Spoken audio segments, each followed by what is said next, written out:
All right, it's time for another Diabetes 180 live, and we have a special guest here tonight. All right, so people, as we are doing our introductions and are talking about the subject for the night, remember to greet us or leave a message in the chat. We always like to see who's watching and where you're watching from, and greet our longtime viewers. So we have here Dr. Jeanine Swan with Silver Swan Total Wellness, specializing in functional medicine, something that I know a lot of you are interested in because we're all have the same goal. That's to basically get our body to the point where it can heal itself, right? Because we are tired of having to rely on meds, pharmaceuticals, in order to reverse chronic illness. Your body has an amazing ability once you find out the root cause of our illnesses to heal itself. So we have an amazing mind with us tonight, okay, who's been in practice for years. She's going to tell her story, and I really want you guys to sit back and listen and watch as she shares not only her story, but she's going to go through a PowerPoint presentation that talks about how to prevent diabetes and manage it naturally. Okay. And of course, I know if you already have diabetes, you should still pay attention to her advice. All right. So, Miss Jeanine, thank you so much for coming on with us tonight. You're busy, clearly, right? And let me tell you, it is such a pleasure to be here and an honor as well. And I appreciate you inviting me. I am so passionate about just spreading the word and educating people, especially us folks, Mhm. especially things that are preventable or not easily addressed, but addressed. And it is my passion. I think we've all been touched by diabetes. If we don't have it ourselves, we have a loved one or know someone who's been touched with diabetes. So it's definitely a passion project of mine. So I absolutely appreciate the invitation to spend the evening with you and your audience. Yes, yes, our pleasure for sure. So before we go into what you're going to teach us tonight, can you tell us what got you into the path of health and wellness? I did read your story online; it's amazing. Can you share with us, what got you started in the first place? Yeah. Well, I will say that I've always kind of been interested in holistic medicine. Mhm. I growing up didn't really know a whole lot about it, so I chose the traditional route. And I did go to medical school, graduated from residency in OBGYN. I practiced for a very short amount of time and became ill. And that's kind of where my journey into functional medicine began. I went to the doctors with a lot of symptoms and presented the symptoms, and I was not diagnosed for an entire year, or actually misdiagnosed. And during that time, I had to stop practicing medicine. I was so symptomatic, and I had to stop practicing medicine. I truly believe that my story is not unique, especially as a Black woman in this country. We tend to be kind of ignored. And I'm now using the phrase gaslit. Where it's all in your head. And I'm sure I'm not the only person in this audience who's experienced that. Mhm. Um, I ended up having Graves' disease, and if you look up the definition of Graves' disease, Boston. I grew up in Boston, yay! Right, right. But if you look up the definition of Graves' disease, I had every single one of the symptoms, Mhm. and I was misdiagnosed. And because I was misdiagnosed, it set me down a different journey in my life. And it's interesting because I was just asked yesterday if I have any regrets, and absolutely not. I believe every step in our path is an education and a learning experience and a time to be even more empowered and grow stronger. So that was my journey. I had to stop practicing medicine. I started teaching nurses. And in order to teach nurses, you need a nursing degree. So I got my nursing degree and just kind of continued on and became a nurse practitioner. And it was actually through becoming a nurse practitioner that I became more involved in functional medicine. And my passion is really just one-on-one patient-centered care, listening to people, Mhm. sitting, and that the response that I get from my patients is that they're finally being heard. and their concerns are finally being addressed. And that's one of the things you can do with functional medicine, because you take the person as a whole. It is a holistic approach. And like you said, it's an approach that delves deep into finding the root cause of whatever the illness or their health concern is, and addressing them as a whole rather than putting a Band-Aid on the situation.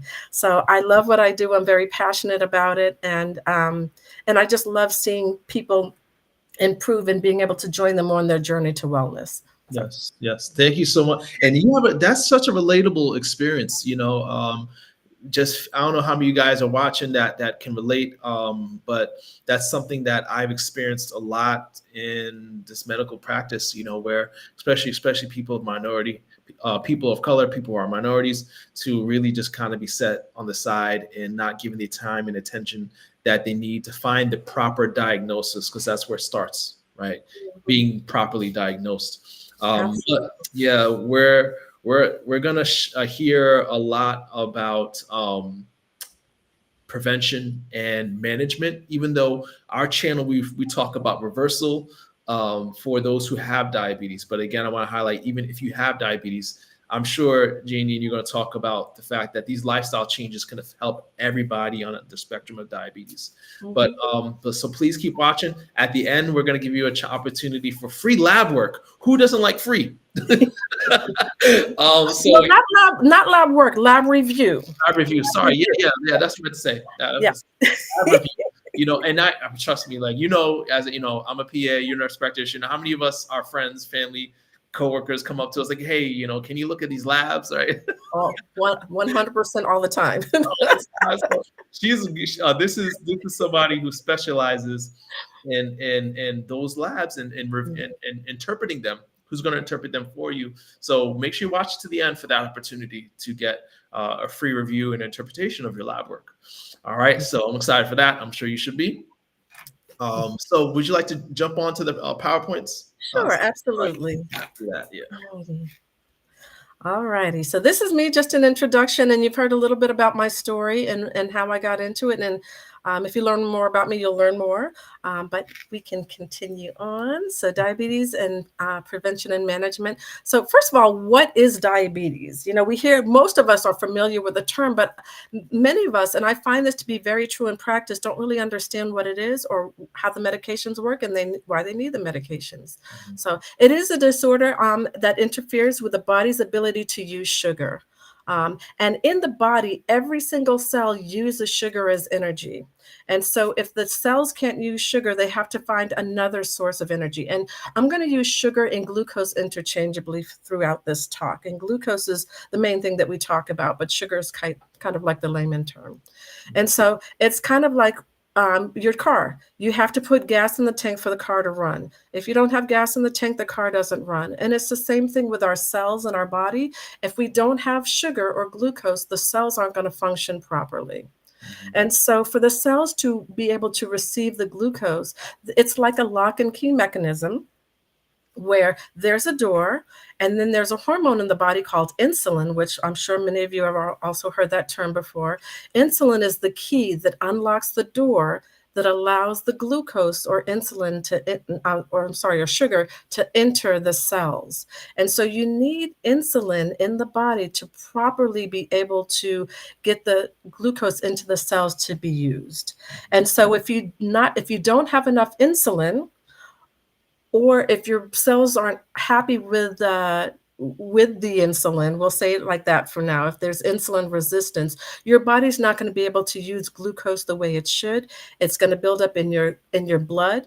That's going to lead to increased blood glucose, hyperglycemia, that can be very damaging to all the cells of the body. Next slide. Yep. All right, so there are many different types of diabetes, and once again, most of you have heard of a few of them. I didn't mention all of them here, actually, but there's type 1, there's type 2, and there's gestational. Those are the ones I'm going to mention. Type 1 diabetes, we often think of that as juvenile, quote unquote, diabetes. You see it more often in young people. And this is when the pancreas, which is an organ in the body that produces the insulin, that key that unlocks the door, just basically completely poops out and stops producing insulin altogether. And because the body has an absolute requirement for insulin, it needs insulin. These people who have type 1 diabetes are going to have to be on insulin for the rest of their lives in order to properly be able to use glucose. Gestational diabetes just occurs in pregnancy. And so any of our audience members who've had a child know that they've had to take that sugar test. It's horrible. It's like syrup. And if your levels are elevated, you're diagnosed with gestational diabetes. It resolves after you have the baby. The interesting thing about this is they say about 50% of women who have gestational diabetes will go on to develop type 2 diabetes 5 to 10 years later. And so this is a clue for some of you all that maybe you're at increased risk and you can do things to ward off and decrease the risk of developing diabetes. And then, of course, there's type 2 diabetes. This is going to be our discussion tonight. 90% of diabetics or people with diabetes in America have type 2 diabetes. And with type 2 diabetes, what's happening is there's an increase of glucose in the body. The pancreas is trying to keep up with all the glucose and deal with it. And the pancreas does start to poop out. That's my word I'm using tonight, apparently. And so the pancreas is producing less insulin, but also the cells are less receptive to the insulin. And so that you develop insulin resistance. And we can talk about that a little bit more as well. What I've written here is that type 2 diabetes is absolutely preventable in most people, and remission is possible. And we talk about reversal, and I use the term remission and what I mean by that is if you're diagnosed with type 2 diabetes, there is a possibility that you can come off the medicine. I don't know if I wrote that here or in another slide. You did. Remission is possible. Yep. Okay, I have it in. Thank you. I'm reading. Okay, thank you. All righty. So the only other thing I want to mention in this slide is that traditionally type 1 diabetes is in children, and type 2 diabetes you see in older people and not just older people, but obese adults. We're seeing an increasing population of young people, even preteens with diabetes. I saw someone recently, 11 years old, with type 2 diabetes. And so I put the question there, why? And I know I don't have much of an audience right now, but I want you to think about why that is. And I bet you can come up with the answer. Yeah. So the answer is that obesity is really a problem in this country, right? It's actually considered we're thinking of it as a chronic disease. And so that's leading to children, more and more children developing type 2 diabetes. All righty. So diabetes type 2. And this is, I'm smiling because I use this phrase all the time. We live in the land of good and plenty. It's true. We really do. We love our fast food. We love our McDonald's. We overeat. We eat much more. We take in much more calories than our bodies need or are going to use. And if we're taking in more calories than our bodies need and are going to use, how do you think that those extra calories get stored? They get stored as fat, right? And so now we have obesity and overweight happening. So, and that's what I say. So many Americans eat more than they require. This excess, these excess calories, and just excess in eating does cause the pancreas to eventually, once again, poop out, and it's going to stop producing as much insulin as is needed for the body. It actually can get to the point if someone is chronically hyperglycemic, meaning chronically having elevated blood glucose levels, the insulin, the pancreas may poop out altogether, and then they're going to end up requiring insulin. So even for type 2 people with type 2 diabetes who start off on medications, some of them may eventually end up having to take insulin if they don't manage their diabetes properly. And I talked a little bit more about desensitizing. The cells become desensitized to insulin. And what that means, once again, is we're living in the land of good and plenty. We're taking in much more glucose than we need. And the cells are like, you know what? I don't need all that glucose. So they change the locks. I don't need all those family members coming in to see me on Thanksgiving. They change the lock. So your cells change the lock. The key The insulin, which is the key, no longer fits that lock and no longer opens up the door. If the door doesn't open, glucose doesn't get into the cell, it builds up in the blood, and now we've got excess blood sugar running around in our blood. Yep. Yep. In our body. So, all right, what else? Sugar. Okay, good. Next slide. Yep. All righty. So, diabetes. Again, we're still in type 2. Some of the things that can cause it or increase the risk: being overweight and obese do increase your risk. Many, in fact, the majority of Americans are at least overweight or obese. Genetics also does play a part. So if you look around at your family members and you have brothers and sisters or fathers and mothers and other family members that have diabetes, you are at increased risk for developing type 2 as well. And then certain ethnicities, and African American is one of the ethnicities that are at increased risk. The Latino population as well. What's interesting is there's a population of indigenous people, Native American, who almost 100% of the population has type 2 diabetes. So there definitely is a genetic component to it. Now, for diabetes, there usually are no symptoms. And so many Americans are walking around with diabetes or type 2 diabetes and aren't aware of it. In fact, if you have symptoms, it's usually because your blood glucose level is really high. So the majority don't know they have it. Risk factors for diabetes, we've already discussed being overweight, and that is actually a category we'll get into, or obese. Family history, physical inactivity. And honestly, physical activity goes along with obesity, but physical activity in itself physical activity helps us to use the excess sugar in our body. And so if we're inactive, it's not getting used. So it's being stored as fat. And age over 45. So all of my folks over 45, y'all are at increased risk as well for developing type 2 diabetes. So as I said, most people don't realize they have it and aren't symptomatic, but some of the symptoms of high blood glucose level. Yeah. I talk really fast. I am so sorry. Please slow me down. Please slow me down. I feel like I have so much I want to say.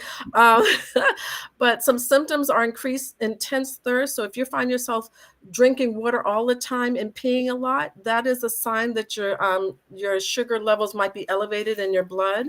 Blurred vision and fatigue are some other signs. Those are huge. Yeah. All right. Alrighty. So complications of long-term diabetes. So just chronic elevated sugar in your blood. Sugar in your blood is actually very damaging. It's damaging to all organs. It actually is damaging to blood vessels. And so your blood vessels get damaged. And imagine your blood vessels basically feed all the organs in your body. Also damaging to nerves. So complications, we have heart attacks, strokes, kidney disease and kidney failure, vision problems and blindness, decreased ability to heal and fight off infection, loss of sensation or pain or numbness and tingling in your extremities, like feet or hands, and that's called peripheral neuropathy. It's due to nerve damage, amputations, ED. And when I say ED, a lot of the men in the audience perk up because they were like, what? I didn't know that. But I'm referring to the men. So as I say in this slide, 75% of people who have diabetes, they don't die of diabetes. They die from heart attacks and strokes. When you think of people who are on hemodialysis, the majority of them have either diabetes or high blood pressure. Many of them have both. And then the majority of amputations in adults that are not non-traumatic, meaning it's not because they were in a car accident or something, is due to chronically elevated glucose levels, diabetes. And so these are some of the complications that we have to think about that happen when our blood glucose levels are chronically elevated. All righty, next. So some statistics for you, because I can't have a talk of diabetes without statistics. And these statistics are up to date. I got them from the CDC, and they're for Americans. So they're for our audience. Well, I don't know where the audience is, but they're for Americans. But we have, so 1 in every 10 American adult has diabetes. Out of the people who have diabetes, 1 in 5 of them don't even know that they have it. So that's a significant, in our audience right now, that might be someone in our audience right now. Mhm. Pre-diabetes, and we'll talk about a little bit about the levels and what makes you pre-diabetic. But 1 in every 3 American adults is pre-diabetic or has pre-diabetes. 1 in every 3. So you could look around in your family right now. Somebody has pre-diabetes, and out of the people with pre-diabetes, 8 out of 10 of them don't know they have it. And so that's, once again, a really scary thing. And what we're going to learn is that prediabetes is absolutely reversible, and diabetes is preventable. So it's really all about educating and identifying this before it becomes an issue. Sure. Yep. Yeah. Absolutely agree. Alrighty, so preventing or delaying type 2 diabetes. And I say delaying because, as I said, there is a certain number of people who are just genetically predisposed. I talked to you about the Pima Indians, who 100% of the population has diabetes. But for our population, it's largely preventable. So as I said there, knowledge is power. Hi, Carly, I'm seeing you. We're going to work on you, girl. We're going to work on you. Yeah. And also acknowledge too, Sophia and Carrie Ann. Thank you for watching. Yep. And yes, stress eating, yes, I feel you, all of that, absolutely. And so that's why this message is so empowering, because we know we have ways that we can actually prevent or at least delay and slow down. So as I said, their knowledge is power. I truly believe that, and I know you believe that too, Lewis. If you know you are at increased risk, you can take steps to prevent it. We have something called modifiable risk factors. Modifiable risk factors means risk factors that you can do something about. You can't do anything about your age. You can't do anything about your genetics. You're born with what you're born with, but you can do something about your weight. You can do something about your level of physical activity, about your food choices, and about the amount of food that you can consume. You can do something about stress. I know, as I stress eat, I know all about that. I will gain 10 pounds and lose it, and there you go. It is important to know your BMI. BMI is wow. Help me out. yeah, basal metabolic rate. Yeah. Went in and out of my head that fast. That's menopausal brain, girls. I'm telling you, it's a real thing. Basic metabolic index. Right. Yeah.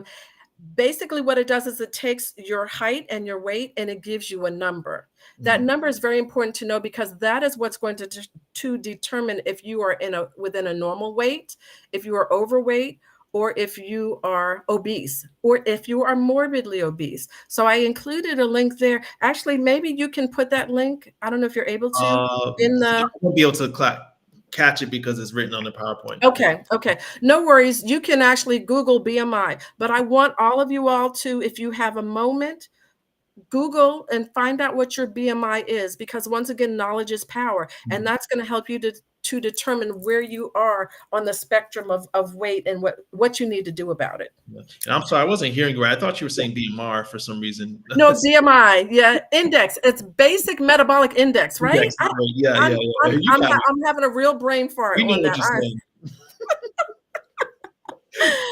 Oh my goodness. But anyway, okay. So I challenge each and every one of you to discover what your BMI is. It's a really simple thing to do. And once again, you have that knowledge, you know how you need to address it. Yep. Let's see. Oh, and then I just mentioned that physical activity, it can reduce your weight, but it also reduces your blood glucose level, because as your muscles are working, they're using up glucose. So activity is twofold. It helps with weight, and it helps with reducing the risk of developing prediabetes and diabetes. And then I mentioned even just walking, even if you can get up and just walk for 30 minutes a day, maybe 30 minutes, baby steps, 30 minutes every other day. Me, I started swimming because my joints don't like doing anything else, and I love it. But I challenge you to, for your own, I heard someone say the other day, and I was like, that is so true. Life is hard enough. Why make it any harder? Yeah. Exercising we talk about that in a later slide, but just make it a habit. And then of course, if you are smoking, you have to stop. Mhm. 100%. You have to stop smoking. That's huge. All righty. So, and as we're changing slides here, I want to talk really quick. What you said about the Pima Indians is so interesting when you talk about genetics and lifestyle. Yeah. When you look at the Pima Indians living across the border in Mexico, they don't have the rates of diabetes that the Pima Indians with the same genetics have Really? in America. Yeah. So it's interesting. It's a great genetic study because the Pima Indians with the same genetics, right? Same Yeah. family history or genetic generation. When you cross the border, you have a different lifestyle. They're eating Yeah. more plant-based, they're eating healthier, they're probably more active, right? Yeah. Diabetes is like non-existent. With the same genes, you take Yeah. that to America. Yeah. Yeah, so Land of good and plenty. yeah. Doesn't mean that's not a good thing. Good and plenty. So no matter what your genes are, people, the hope is your lifestyle doesn't have to pull the trigger. Yes. Oh, I love that. That's a great message. Yep. All righty. So goals of treatment. If you have diabetes or even pre-diabetes, is first of all, it's important to coordinate with your healthcare provider. We're talking right now, and we can give you great advice what to do, but the first step is identification, and that's going to be through your primary care provider. So I don't want this talk to discourage you from seeking healthcare, because that's a very important thing, and it's a team effort, and that team involves you and your healthcare provider or whoever else is helping to manage your healthcare, like me, like you. All right, so it's a chronic condition that requires regular monitoring of your blood glucose level. This is, once again, is very important. If you are diabetic, I know so many diabetics who don't monitor their blood glucose levels, and they come to see me and they're shocked that their levels are so high. What? Really? I mean, you get knowledge is power. So and if you're able to keep your blood glucose level in a normal range, you can prevent or at least prolong the course of getting complications. Did I say that? You know what I mean. Yeah. Okay. Yeah. So the complications from diabetes have everything to do with having high blood glucose levels. So you keep your blood glucose levels down, you can prevent the complications. And that's what I say there. Complications will absolutely occur if you're neglecting yourself. Once again, I've been in healthcare. We didn't mention this, but I've been in healthcare for over 30 years. I've seen people in their 20s with amputations because they just did not take care of themselves. So self-care, very important. And part of self-care is making sure that you're regularly monitoring your blood glucose level if you have diabetes. Also regular foot care and eye exams.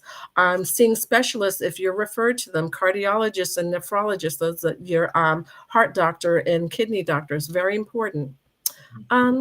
Yeah, and then I've mentioned once before that type 2 diabetes is usually controlled with medication, but for some people they do end up requiring insulin.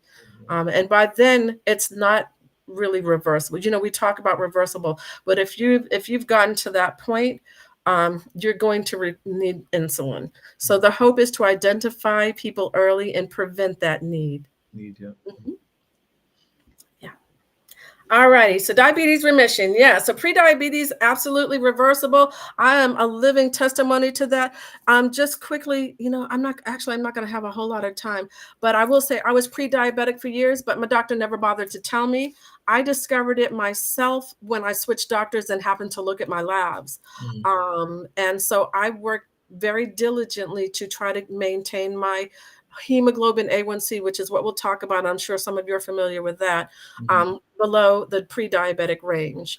And that's important because you can prevent diabetes.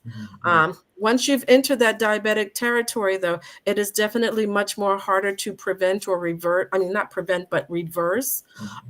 If you're within the first 6 years or not taking insulin, it's easier to reverse and to go into remission. And I know people, my mother is one who's no longer taking diabetic medication. So it can be done.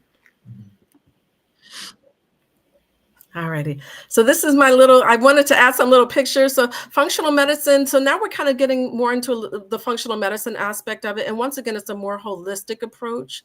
And so you and I were having this conversation before everyone joined us about eating and eating healthy. I mean, and we've talked about diet, and you were talking about the PM. I mean, it's amazing. It's absolutely amazing that when what you see, for instance, French people have a very rich diet, but they're a lot healthier than us. They don't have the heart disease, they don't have diabetes, they don't have those issues. Asians that are actually live there, not in this country, but live in Asia, who eat a lot of rice and other products, and they don't have the diabetes that the Asians and that we have here. Yeah. But anyway, so eating a rainbow. I Yeah. say this all the time. People don't get what I mean, but that's why I put those pictures there. I don't know how well you can see them. Oh, But we can see it. It's clear. Yeah. yeah, I mean, it's eat it small, but you could tell, small. Yeah. it's So it's colorful. you gotta eat a rainbow. When you go to the grocery store, you gotta pick up different colored vegetables and fruits. Don't be scared. Don't be scared. Don't be scared.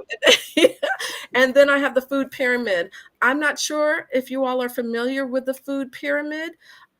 It's kind of replaced, we used to think of 4 squares, and also My Plate that kind of shows the portions of food that you have. The food pyramid, and once again, I challenge you all to look up this resource, or just Google food pyramid, because you're going to be surprised how much food our pyramids are upside down. They just truly are. And if you haven't seen the food pyramid, you don't know what I mean. But once again, I challenge you to go look at the food pyramid, and understand, you'll understand what I mean by we're eating upside down. We're eating much more of foods that we don't need. So we were talking about meats and things like that. We don't need that much meat to be healthy. Yeah. All righty. There it is. I forgot I put that picture in there. I put that picture in there. So you can see foods and desserts and things. They're at the very top of that pyramid. That's because you only need a very small portion. And then the foods at the bottom, these are the foods that we need to concentrate on. I've seen some food pyramids that actually add exercise and activity in there, and I love that. So once again, I challenge you to look at the food pyramid and try to make adjustments to your eating habits. Absolutely. All righty. So things that we know but need to put into practice. And once again, I'm sure this is the majority of you all, because I know it's me. It's something I need to work on. So what do we need to do? Increase fruits and vegetables in our diet, right? Even if they're frozen. I started making smoothies, and you have to be careful with that, because you don't want to get too much sugars and processed things. But increase fruits and vegetables in the diet. Choose low-fat dairy products if you're going to have dairy products, and foods that are low in saturated fats. Saturated fats come from animals. Yes, lean protein. Yes. So saturated fats come from animal fat. So, and that's why we probably, as Americans, we eat too much of that saturated fat, and it causes issues with cholesterol, issues with high blood pressure, diabetes, heart attacks, and strokes. And that we want to monitor the amount of food we're eating. Of course, sweets, simple carbs. We eat a lot of processed foods, and those processed foods and refined grains. So just foods it's kind of like junk in, junk out. We want to avoid sweetened drinks, sodas, and juice. Water with electrolytes in it. Those are good things to make sure you're consuming. We talked about getting active, even if it's just a short, brief walk daily. I challenge you to increase your activity level. Stop smoking. That just is a no-brainer. You will hear time and time again that losing just 5 to 10% of your body weight has a huge impact in your health, and actually can help prevent or delay diabetes and high blood pressure and all those other things that come as we start to age. And so once again, I challenge you to look at your weight, calculate what 5 to 10% is, and we're going to talk about ways to how you can decrease that. And as I wrote there, it can have a significant impact on high blood pressure and diabetes. I've seen people, and actually I'm going to go back to my mother, who she always complained about the number of medications she was on, and we kind of worked on her and adjusted it, and her blood pressure is better, diabetes is better. When you adjust what you're eating and adjust your weight and your activity level, you'll be amazed at how healthy you can become. Yep. And then once again, living in the land of good and plenty, as I said before, we consume much more calories than we need to. So if we can calculate how many calories we need, and just make sure that's what we're consuming, And then reading food labels. A lot of times, and I think this is in another slide as well, and I'm guilty of this as myself. I'll read something and it'll say serving size 2, and I just ate that whole thing to myself. So you got to double up the amount of calories that you just consumed, because yeah. So make sure you're reading labels for a variety of reasons. Yeah, and then just real quick on the idea of good and plenty, I've been spending time in Portugal. It's interesting in Europe, one thing you notice when you're in Europe and European countries, there's not as much obesity as you see in the States. And you go in a store, there's a lot of reasons, but you go in a store, you see the portion sizes of things like snacks. You go to the Walmart or Food Line and you get these family size bag of chips, but even the normal size bag of chips are like big, twice or a quarter bigger than the ones here in Europe. Our what we call normal snack sizes are not normal. No. And we're eating whole. Well, I won't speak for other people. I'm eating the whole bag. It's a problem. It's a problem. You give it to me, it's gonna be gone. Just period. Yeah. All righty. So calorie goals. Yes, bioengineering. Yep. And then you've got hormones. You've got antibiotics. You've got things that cause problems with our endocrine. That's a whole other topic. If you want to talk with me, you're absolutely welcome to. But so yeah, daily calorie requirements. I'm going to let you read those because I am keeping track of the time. But what I want you to look at is which category you're in, so that you can calculate your daily caloric requirement, how many calories you need in a day. And then once again, I challenge you to kind of keep an eye on what you require and how much you're actually consuming. And I know I drink coffee like it's dessert. And if any of you all have a habit like I do, you're probably taking in 500 to 1,000 calories just in a coffee drink. That's like two meals. So we really need to be a little bit more cognizant of how much if you're taking in excess calories, guess where they're going, guys? They get stored as fat. Those calories that you don't use get stored as fat for later use as sugar, basically, or for not later use, just fat. So we have to be careful with how much calories we're actually consuming. All righty. And as you go to the next slide, I'm so sorry. This is definitely not regular. I need to charge my laptop because I want to make sure this whole show doesn't cut off. Okay. Well, you go ahead on and do that. I want to talk about this. I won't be safe. So keep talking. I'll be right back. Oh my gosh. Okay. I love that. Hi, guys. All righty. So tips and tricks again. So to losing a target of 1 to 2 pounds a week is healthy. You really don't want to lose more than that. And you will have a rebound weight gain as well. I challenged myself last year. I turned 55 last year, and I challenged myself to lose 25 pounds, and I was able to do it. And it was by using this method. So this is, there's several different things you can do, but really watching your consumption of calories and increasing your level of activity. And so what you need to do is calculate how many calories you're supposed to be consuming to maintain your ideal body weight, and then subtract 500 to 1,000 calories per day. And if you do that every day and increase your activity level, that will help you decrease the weight. Once again, for me, like I said, I just laid off coffee, which is hard for me. But that really helped me to lose the weight. I was drinking my calories. The other thing is in order to do this, you really need to be monitoring your weight. And I know they say not to check your weight every day, but if you're really targeting weight loss, you want to know your daily fluctuations. If you've gained a pound, then maybe the next day you need to not have that coffee drink and you need to walk an extra half hour. So once again, knowledge is power. If you know what your weight is and you know what your goal is, then you're going to be able to work toward it when you have that information. Absolutely. All right. He's back. Yeah, I'm back. All righty. So ABCs of diabetes, and these things are all important. Once again, chronically elevated blood sugar levels just damages everything in the body. And as I said before, people with diabetes die of heart attacks and strokes. So the first thing is knowing your A1C, and I made it A, but I'm used to saying hemoglobin A1C. And the hemoglobin A1C, for those of you who aren't aware, is a way to measure how well your sugar level is being maintained over the course of a few months. And so you can check your sugar every day, and maybe your sugar looks fine every day, or maybe it looks high every day, and you have highs and lows and all over the place. That's giving you moment information, like immediate information. But to get an idea of how well you are maintaining over the course of months, you really need to look at the hemoglobin A1C.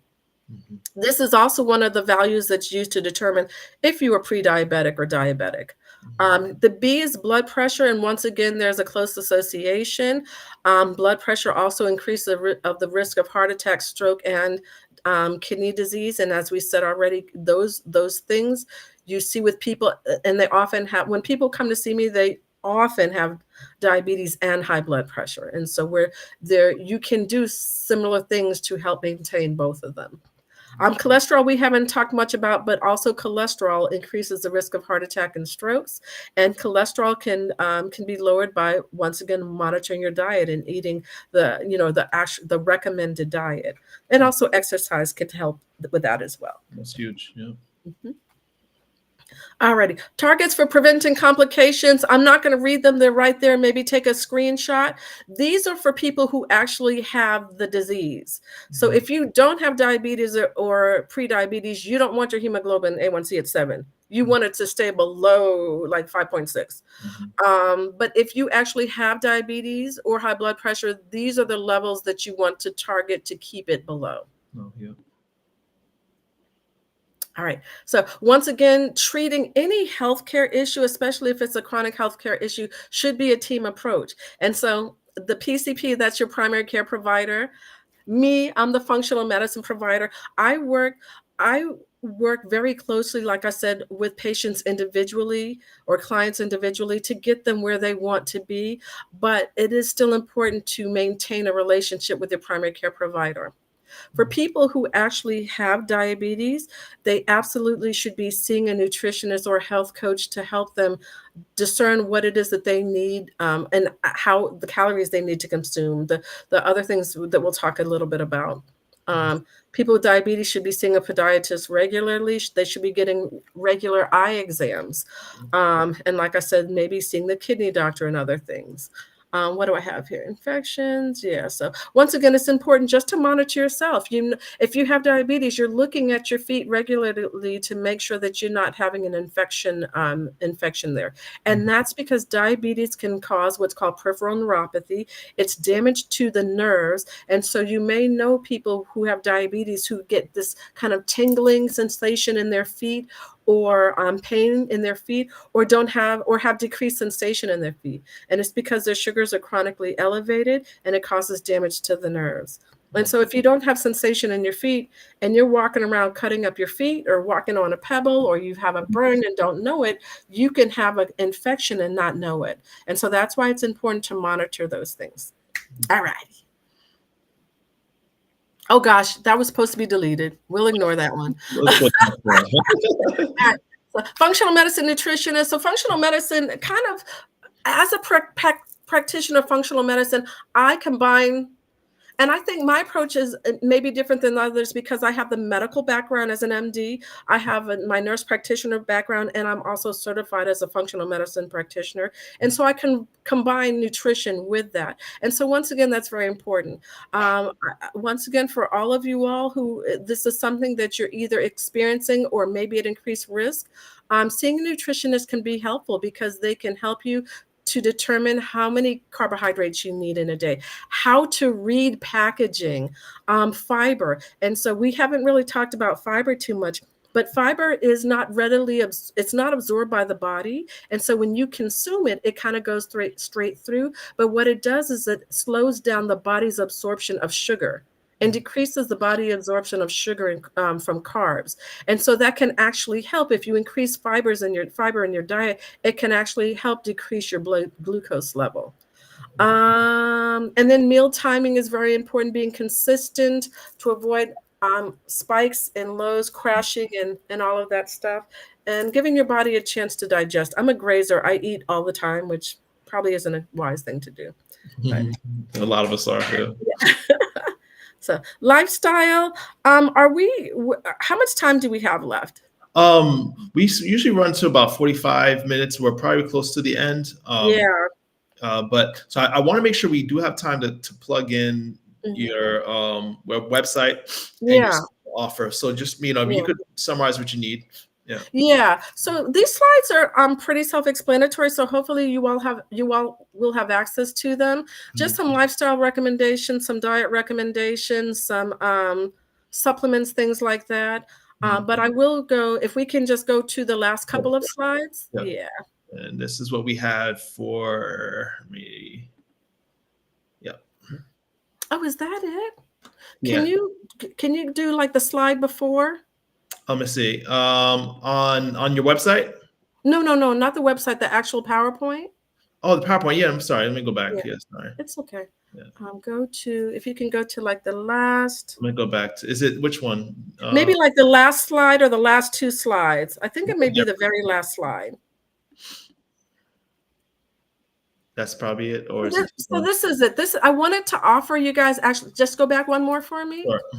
Yeah, so I wanted to offer you all a free lab review. This is $100 to $100 value that I want to be able to offer you. If you have recent labs, I'm going to let you submit them to me, and then you can schedule a consult with me, and I will go over your labs and give you some ideas about where you are and where you need to be, and I can help get you there. And then you can. It'll be in the chat too. So you guys go in the chat and click on the link, right? Wherever you're watching from, just you click on that link and you'll get you hooked up. Yeah. And then that very last slide gives my contact information as well. I'm sorry we didn't really, it seems like we really didn't get into the actual holistic portion of it. We're gonna have you back on. Don't worry, you're gonna get to finish. I love this. Bring me back. Really good. I mean, like a lot of us miss the basics, right? Yeah. And I get a lot. I mean, everything you mentioned, I've gotten questions on a million times over, or misunderstanding when it comes to what's normal, how to prevent diabetes. So it's really good, and I'm sure our viewers want you back, right, guys? Let us know. Talk to us. We want the rest. There's quite a few more information to. I'm looking at David's now. Yeah. I'm sorry. Go ahead. Yeah. So this is something that I think we need to revisit. And so those of us who want to continue, with Ms. Swan and her work with preventing diabetes and managing it functionally, right? With functional medicine, a great way to connect with you is through this link that she shared through her website, as shown right here, and also here. If I could scroll to the top. We do have a fancy QR code right here in the corner too. If you want to scan, that'll take you right to your lab review, right? But yes, Ms. Swan, any final words or any closing words you would give our audience? I like I said, I know that we've all been touched by this, and